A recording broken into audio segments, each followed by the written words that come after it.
Monsieur Lepage, bonjour. Bonjour.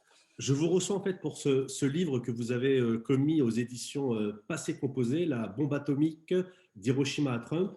C'est un livre que j'ai vraiment trouvé passionnant et je vous remercie de m'accorder cet entretien qui, j'espère, sera tout aussi passionnant que la lecture.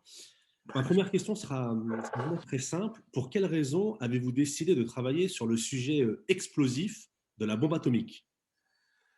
Alors, donc je suis enseignant, essentiellement enseignant dans le secondaire, au lycée, et il se trouve que dans les programmes que nous sommes amenés à traiter, pendant très longtemps, on a eu les relations internationales de 1945 à nos jours, programme que je traitais de manière assez précisément donc, et très souvent, en fait, la question du nucléaire apparaissait. Et donc de ces fameuses crises nucléaires et de ces coups de bluff autour de l'utilisation de l'arme. Et je me suis dit, beaucoup plus tard, hein, que ça pouvait être intéressant justement de faire le point sur ces différentes crises nucléaires et pour essayer finalement de corriger quelques perceptions que l'on pourrait avoir du sujet. Juste un exemple, hein, que je traite dans mon livre, quand on évoque, hein, la crise de l'Oussouri entre la Russie et la guerre entre la Russie, enfin l'Union soviétique, pardon, et la Chine en 1969. Là, j'ai dû dire une énorme bêtise finalement à mes élèves, je me rends compte un petit peu maintenant, c'est que le discours que je tenais, c'est qu'effectivement, on avait une menace soviétique sur la Chine de Mao, qu'on avait eu des combats assez durs au sol, et que l'Union soviétique avait menacé la Chine, et que, et que finalement la menace n'avait pas été mise à exécution à cause d'une intervention américaine, ce qui nous aurait amené après ce rapprochement sino-soviétique. Et on se rend compte que finalement, après coup, bah non, il n'y a pas eu, hein, cette menace américaine. Mais voilà, c'était un petit peu l'idée, hein, derrière, essayer de remettre à plat finalement, dans une démarche de vulgarisation, hein, ces différentes crises, ces différents moments où l'arme nucléaire a été brandie en tant que menace ou pas d'ailleurs. Merci. Alors, je le précise, hein, vous êtes professeur agrégé et docteur en histoire. Alors, ma deuxième question est la suivante. Dans votre ouvrage, vous parlez de l'usage de la bombe atomique par les Américains à Hiroshima et Nagasaki, et vous employez même l'expression de péché originel. Aujourd'hui encore, cet usage de la bombe atomique continue de faire polémique. La raison avancée par les Américains ou les pro-américains est qu'il fallait économiser la vie des soldats alliés. Alors, je rappelle une définition, la définition du terrorisme, c'est l'emploi systématique de la violence pour atteindre un but politique, les actes de violence, entre parenthèses, attentats, destruction, prise d'otages, fin de la citation. En définitive, la terreur envahit le camp japonais après les 6 et 9 août 1945. Cela a sûrement dû jouer dans le fait que l'empereur accepte la capitulation. Est-ce qu'on ne peut pas considérer que les attaques du 6 et 9 août 1945, d'Hiroshima et Nagasaki par les Américains, constituent en réalité la première manifestation du terrorisme à l'échelle planétaire? Je suis pas convaincu, clairement, hein. Est-ce que le gouvernement japonais a été terrorisé? Visiblement, pas tant que ça. Il faut remettre un petit peu les événements, hein, d'août 45 dans leur contexte un plus général de bombardement stratégique sur le Japon, hein. Il s'agissait donc effectivement d'abattre le Japon, hein, et on a mis en œuvre sur l'archipel la même politique qu'on a mise en œuvre, hein, contre l'Allemagne nazie, c'est-à-dire un bombardement stratégique, massif, systématique de toutes les villes japonaises. Et d'ailleurs, il se trouve que lorsqu'il s'agit de définir des cibles pour les bombes atomiques, bah, on est un petit peu embêté, puisque finalement, des villes japonaises qui n'ont pas été bombardées, il n'y en a quand même pas énormément. Je ne sais plus, hein, si j'ai peut-être une bêtise, mais en gros, 65 villes japonaises ont déjà été détruites tout ou partiellement. Le meilleur exemple étant peut-être, hein, celui de Tokyo, hein, qui a été victime d'un bombardement massif qui a causé plus de 100 000 morts, hein, quelques mois avant le mois d'août. Donc, est-ce que le gouvernement japonais a été terrorisé? C'est pas forcément. Alors, ce qui a. Alors, comment dire? Après, il faut voir comment fonctionne, hein, le système de gouvernement japonais à l'époque. On a un conseil de guerre, hein, en quelque sorte, avec des membres civils et des membres militaires. Les membres militaires, après Hiroshima, qu'ils n'apprennent qu'assez tardivement, en fait, hein, ils ne l'apprennent pas à Tokyo, le 6, hein, août. Finalement, pour les membres militaires, c'est une de plus, quelque part. Une ville de plus parmi d'autres qui ont été détruites, et eux attendent, hein, véritablement l'arrivée des forces américaines sur le territoire. Euh, les membres civils sont déjà un petit peu plus circonspects, effectivement, et on commence à se poser la question de savoir s'il ne serait pas temps de mettre un terme aux hostilités. Mais cette décision, finalement, cette discussion entre Hirohito et les membres civils du cabinet, et en particulier Togo, le Premier ministre, aboutit finalement que dans la nuit du 8 au 9 août. Et là, vous avez l'événement supplémentaire, en fait, qui va mettre à terme, finalement, au conflit. C'est que, oui, on a Nagasaki qui arrive au matin du 9 août, mais ne jamais oublier quand même l'offensive soviétique du 9 août également au matin, qui est fulgurante. Et donc, on a un nouveau choc, ça fait une succession de chocs, et c'est cette succession de chocs qui aboutit finalement à cette idée qu'il faut mettre un terme au conflit. Et sans doute que le jeu soviétique et l'offensive soviétique jouent un rôle tout aussi important que les bombardements nucléaires. Donc, dans ce cas-là, est-ce qu'on tombe effectivement, comme je reviens à votre question, hein, sur une politique terroriste? Oui, on a une politique terroriste, évidemment, dans le sens où le bombardement systématique vise à faire pression et à battre l'adversaire. Mais on se rend compte quand même que dans aucun des États qui ont été victimes de ces bombardements, ça n'a véritablement été efficace. Hein, que je repense le Blitz de 1940-41 avec l'Allemagne nazie sur l'Angleterre, ça n'a pas mis à genoux les Britanniques, de la même manière que les bombardements massifs sur l'Allemagne n'ont pas mis à genoux la population. Ou le gouvernement allemand. Et finalement, on retrouve quelque chose ici d'assez similaire concernant les bombardements stratégiques sur le Japon. Donc, première manifestation du terrorisme à l'échelle planétaire, je ne s'en suis pas forcément convaincu pour ces raisons-là. D'autant plus que, après, on peut discuter, hein, effectivement, et il y a discussion autour. Ces bombardements stratégiques sont-ils des crimes de guerre? Oui, on peut considérer que ce sont des crimes de guerre. Après, l'histoire est faite par les vainqueurs, et donc ils n'ont pas été condamnés pour ça. Alors, dans votre enquête, hein, je le rappelle, qui est vraiment passionnante, vous évoquez la notion de crise nucléaire qui peut être entendue comme un moment qui met la dissuasion nucléaire à l'épreuve d'une situation de tension, que celle-ci soit intentionnelle ou accidentelle. Comment en êtes-vous arrivé à ce constat? Alors, ces crises nucléaires donc, sont finalement, assez étonnamment, assez peu nombreuses, déjà. Une crise nucléaire, donc une crise, comme toutes les crises, qu'elles soient nucléaires ou pas nucléaires, bon, répond à une chronologie. C'est-à-dire qu'on a une montée des tensions qui atteignent un certain sommet. C'est à ce moment-là que vous avez la crise qui finit par s'apaiser. Soit elle débouche sur un conflit ouvert, soit elle s'apaise en raison d'une action diplomatique ou d'une action politique ou autre. Alors, ces crises nucléaires, finalement, au bout du compte, après l'analyse d'un certain nombre d'entre elles, qu'est-ce qu'on en retire? On se rend compte que finalement, elles sont peu nombreuses, déjà. En crise nucléaire, quelles sont-elles? Il y a la crise de Cuba, évidemment. Bon, là, c'est la mère de toutes les crises, en quelque sorte. Formose, entre les crises de Formose, en particulier celle de 1958, entre la Chine populaire qui aurait des velléités d'invasion de Taïwan et la protection américaine. Je mets un petit peu en doute parce que pour que là, il y ait une crise et dissuasion, justement, c'est-à-dire qu'on peut la mettre en question. Hein. Il aurait fallu que Mao souhaite véritablement prendre Taïwan, chose qu'il n'a jamais voulu faire. Pas parce qu'il ne voulait pas le faire, mais il savait pertinemment bien qu'il ne pouvait pas le faire. Il n'y avait pas la possibilité pour la Chine communiste à ce moment-là d'envahir l'île principale.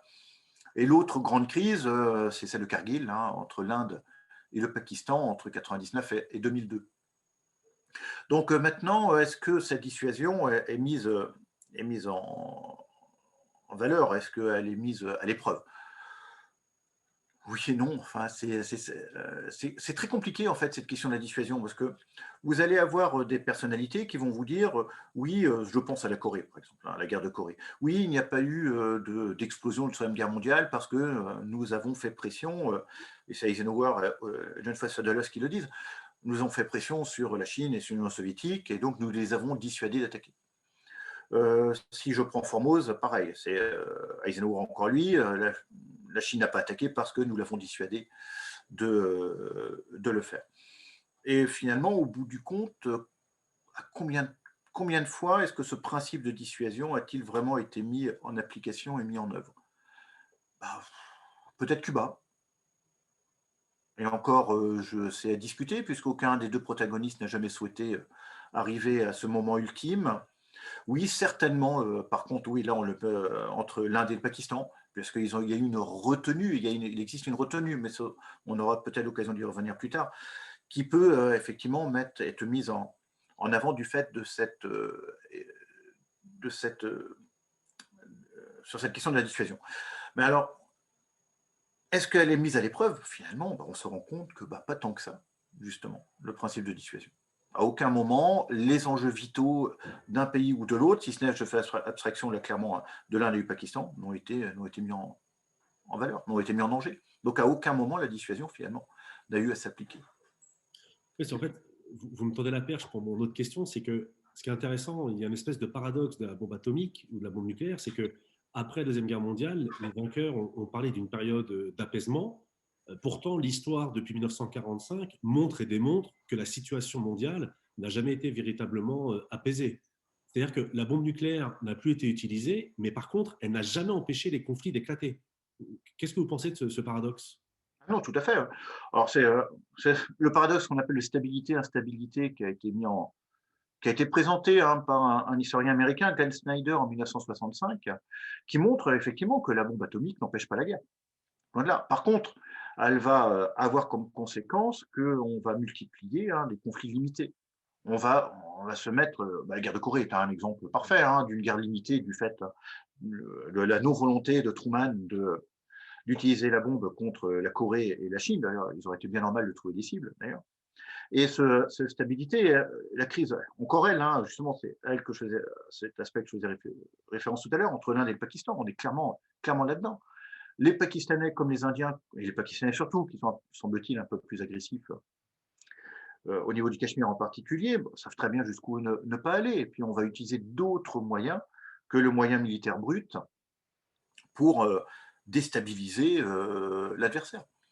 Donc oui, peut-être que la bombe atomique a pu empêcher un conflit majeur entre les deux grands, entre les grandes puissances nucléaires, mais à aucun moment elle n'a empêché les conflits. De toute façon, comme vous le faisiez remarquer, les conflits de guerre froide, il y en a quand même eu un certain nombre. Ces fameux conflits périphériques, quand même, se sont multipliés.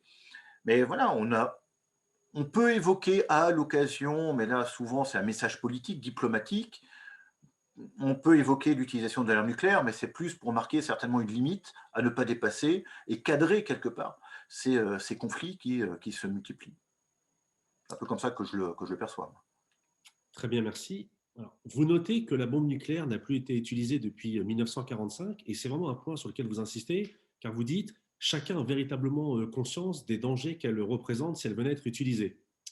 Alors pourtant, lors des tensions récurrentes qui existent entre les États-Unis ou l'Iran, certains ont parlé de leur crainte d'une troisième guerre mondiale, voire même de l'usage de la bombe atomique. Les mêmes peurs ressurgissent, par exemple, avec Israël et ses voisins, ou entre l'Inde et le Pakistan. Alors, toutes ces personnes, ces politiques, ces journalistes, est-ce qu'ils méconnaissent l'histoire ou est-ce qu'ils se trompent d'analyse quand ils évoquent une éventuelle guerre nucléaire ou d'une manière générale, sortent-ils sur la peur pour les journalistes afin de vendre du papier? Bon, je crois que personne ne pense sérieusement que le différend entre les États-Unis et l'Iran, ça aboutira à un conflit nucléaire. Euh, Déjà parce que, ou même à un conflit, je veux dire, ouvert entre l'Iran et les États-Unis, ou parce que le calcul a été vite fait. Enfin, et le gouvernement américain ne l'envisage pas du tout, au-delà des retourmentades qu'on a pu entendre avec Trump en particulier. Qui est de la frappe enfin, localisée, oui, sur un site, bon, ça c'est toujours possible. Mais un conflit ouvert, majeur dans cette région, non. Non, non, non. Les États-Unis ont déjà suffisamment souffert en Irak pour ensuite en rajouter une couche sur l'Iran, qui est un pays nettement plus grand, nettement plus homogène ethniquement, religieusement, etc. Et en termes de terrain, évidemment, pas la même chose. Donc non, non, un conflit ouvert entre l'Iran et les États-Unis me paraît fortement improbable. Après qu'il y ait un risque de dérapage, évidemment, ça c'est toujours possible, mais je pense que personne consciemment n'est prêt à partir crapahuter dans les montagnes afghanes, de la même manière que personne n'est prêt à aller crapahuter dans les montagnes nord-coréennes exactement pour les mêmes raisons. Si je reprends, est-ce qu'on veut surfer sur les peurs pour vendre du papier? Oui, certainement, on aime bien jouer à se faire peur et faire une troisième guerre mondiale est un titre qui peut faire vendre. Mais sérieusement, personne, enfin, à la tête d'un État, d'une agence, d'un ministère, censé, ne peut ne pourrait, ne peut penser, voilà, à un tel aboutissement, clairement, non, j'y crois pas. Et c'est la même chose pour Israël, d'ailleurs. Parce qu'Israël peut être amené à bombarder, effectivement. Ils le font assez régulièrement, ils ont une tradition quand même, hein, d'aller frapper le voisin, mais sans jamais, tout en étant prudent, et sans jamais dépasser certaines limites, finalement.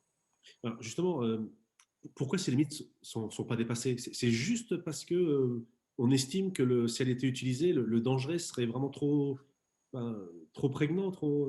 Enfin, Si vous utilisez, alors, si on utilise, il faut voir dans quel contexte on utilise une arme nucléaire, si on est sur elle.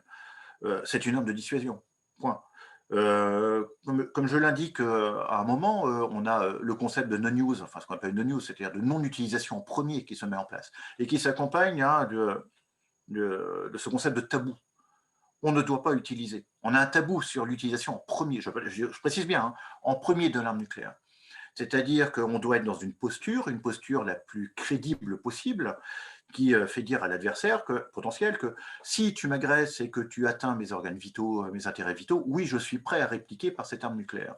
Mais je ne le souhaite pas. Je suis prêt à le faire, mais je ne le ferai pas. Et toute la logique de l'arme nucléaire, c'est ça. Ne pas avoir, le paradoxe également est là. On dépense des milliards pour ne pas utiliser une arme, finalement, mais qui a une telle force symbolique qu'on ne veut pas utiliser. Et si jamais vous l'utilisiez en premier, malgré tout, qu'est-ce qui risque de vous arriver? Bah, vous seriez mis au banc des nations, clairement. Lorsque je reviens sur certains des moments clés, que ce soit Truman en 51 en particulier, en 50, pardon, en décembre 50, il évoque un moment presque par hasard lors d'une conférence de presse l'idée d'utiliser la bombe atomique suite à l'offensive chinoise de novembre 1950 qui bouscule les forces américaines et les forces de l'ONU. Et à un moment, dans le cours de la discussion d'une conférence de presse, il commence à dire oui, peut-être que nous pourrions l'utiliser. Le tollé international a été terrible. D'un côté, des alliés occidentaux qui ont commencé à dire oui, mais non, c'est pas possible d'utiliser la bombe, nos intérêts vitaux ne sont pas utiles. Voilà. Et également les pays asiatiques, Nehru en tête, qui a dit oui, on ne va pas à nouveau bombarder la Corée, un nouveau pays asiatique, etc. On a un tabou ici moral, une interdiction morale qui se met en place. oui, mais c'est intéressant dans votre livre. Enfin, je fais un aparté, c'est que euh, suite à cette crise, on avait même parlé de racisme anti-jaune après Hiroshima, Oui. Nagasaki. J'ai trouvé intéressant ce passage. Si vous pouviez en dire deux mots. Oui, donc là, on est clairement dans le contexte hein, des crises asiatiques autour de la Corée et même autour de Formose. L'argument, et c'est Nehru hein, qui l'évoque en particulier, une forme de racisme anti-asiatique, oui. C'est-à-dire que, oui, on a vaporisé déjà Nagasaki et Hiroshima, on va pas à nouveau encore vaporiser des villes ou des populations asiatiques. Et donc, on a un rapport ici, hein, on a un refus moral, on va dire, des Occidentaux au nom des droits de l'homme, etc.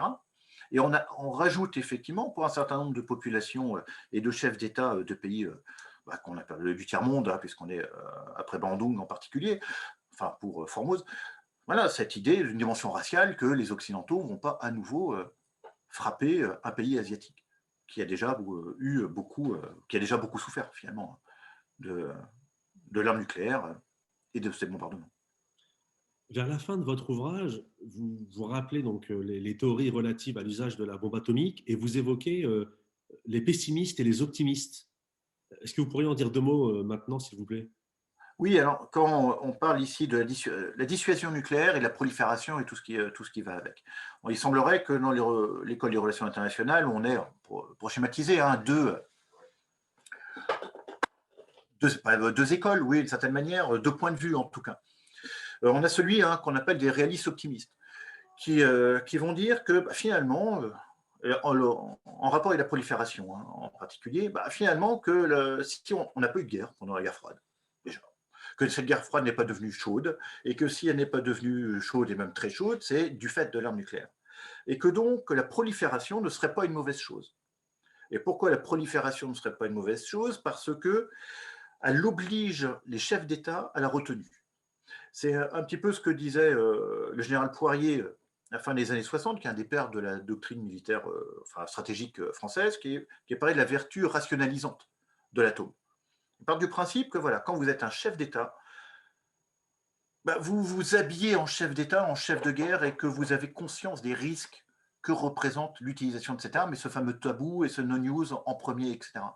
Et que donc, à ce titre, si, pour ceux qui sont optimistes, ils partent certainement du principe de dire tout chef d'État qui aura entre les doigts le bouton nucléaire ou la clé ou le code, tout ce que vous voulez, bah, finalement ne l'utilisera pas puisqu'il sera rempli de cette vertu rationalisante dans son utilisation. Et par contre, donc là, on est foncièrement optimiste, clairement. Et en fait, vous avez les pessimistes qui vont vous dire que non, oui, certes, il n'y a pas eu de guerre nucléaire pendant la guerre froide, mais c'est un immense coup de bol. Que qu'on a eu de la chance, clairement, que cette arme était foncièrement déstabilisante en termes de relations internationales, du fait que vous évoquiez tout à l'heure, du paradoxe, c'est que stabilité, instabilité, et qu'on n'est pas à l'abri d'une explosion accidentelle qui pourrait être mal interprétée par l'adversaire, et donc entraîner une escalade et éventuellement un conflit mondial. Et donc, on a vraiment ces deux écoles qui existent toujours. Et l'école des relations internationales, on a des gens, des chercheurs qu'on va considérer comme pro-atome, et d'autres qui vont vous dire non, au contraire, eux, contre l'atome, mais plutôt favorables au désarmement, au traité, par exemple, sur l'interdiction des armes nucléaires, le TIAN, etc. etc. Donc, c'est des questions optimistes, pessimistes, qui sont en fait finalement encore très, très, très actuelles sur le positionnement de chacun vis-à-vis du principe de dissuasion, du principe de possession de ces armes nucléaires. Et ça court depuis depuis le début, depuis la mise en place et l'existence de ces armes nucléaires jusqu'à nos jours. Et à titre d'exemple, ce n'est pas du tout dans mon livre, puisque ce n'est arrivé qu'après. On a eu un article qui a été publié dernièrement là, dans le journal Cold War Review, si je n'ai pas de History Review, quelque chose comme ça, qui mettait en doute la dissuasion nucléaire, en particulier autour du Mirage 4, etc., avec qu'en filigrane derrière, un discours à l'encontre qui allait contre le principe de dissuasion nucléaire français, et donc plutôt un discours qui allait vers le désarmement, la volonté en disant ça ne sert à rien, donc pourquoi dépenser des milliards. Et tout de suite, on a eu l'autre école qui a dit oui, non, c'est faux, etc. Et on a eu d'autres papiers qui ont été publiés sur le même sujet pour dénoncer. On a clairement un clivage actuellement sur ces questions, qui sont finalement extrêmement actuelles en 2021, et on peut imaginer que pour des siècles et des siècles. Alors, ma dernière question, vous avez étudié une vingtaine de crises. Sur laquelle avez-vous préféré travailler et pour quelles raisons? Voilà, s'il y en a une qui ressort. Alors, je dirais que il y en a deux, mon capitaine. Alors, il y en a une seule une crise qui n'en est pas une, c'est l'affaire de Dien Bien Phu. Donc, du prêt de la bombe ou du supposé prêt de deux bombes atomiques fait à Georges Bidault, le ministre des Affaires étrangères français, par son homologue américain, John Foster Dulles. Alors, pourquoi celle-là? Parce que je suis spécialiste de la guerre d'Indochine. Donc, j'ai beaucoup travaillé sur la guerre d'Indochine, sur le renseignement en Indochine, et donc voilà, j'ai bien aimé remettre un petit peu à plat cette affaire-là. Celle que j'ai bien aimé travailler également, j'aime beaucoup celle de Suez, non pas pour la crise en elle-même, mais pour le jeu des services de renseignement et de comment est-ce que se fait la prise de décision en particulier. Je suis spécialiste d'histoire du renseignement, et le coup de bluff que semble avoir mis en place Khrouchtchev est quand même assez magnifique, en laissant percer véhiculant des rumeurs, enfin plus que des rumeurs, comme quoi l'Union soviétique était prête à attaquer l'Égypte, à soutenir l'Égypte, et donc à attaquer les forces franco-britanniques sur Suez. Tout ça en jouant sur le décryptement des messages, les écoutes mises en place par les Britanniques contre l'ambassade égyptienne de Moscou et celle de Londres. Donc celle-là m'a particulièrement plu à ce titre-là. Eh bien, écoutez, je vous remercie beaucoup. Donc, je rappelle le titre du livre, La bombe atomique d'Hiroshima à Trump, aux éditions Passé Composé. Monsieur Lepage, merci beaucoup. Et c'est moi qui vous remercie. Au Merci. revoir.